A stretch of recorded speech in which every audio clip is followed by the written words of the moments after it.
The man who founded Clarksville's very first hospital is being remembered in an exhibit at the Customs House Museum. His achievements alone are worthy of praise, but even more so when you hear about his background. News Channel 5's Chris Davis shares his story. Well, they've heard the name Burt because there are those familiar names. If you've driven around Clarksville, you've probably seen the name, but you may not know the history. Actually established the very first hospital in Clarksville. But the executive director of the Customs House Museum hopes to change that with a new exhibit. He was actually born to freed slaves in Mississippi in 1873.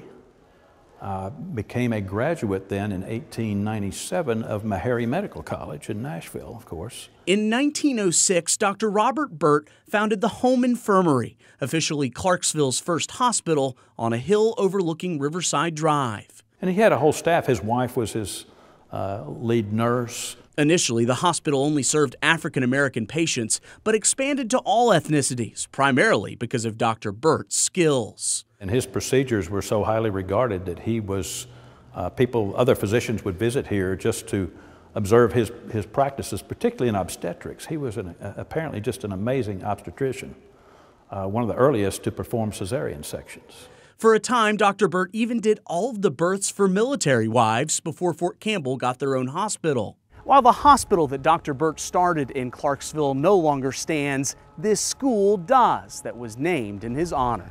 Burt High School graduated the likes of Olympian Wilma Rudolph before being transformed into an elementary school in the 1980s. He not only brought that level of quality medical care to this community, he just really became a very inspirational figure in life. Which is why the Customs House Museum is so passionate about sharing Burt's story, because in this case, the history is just as important as the name.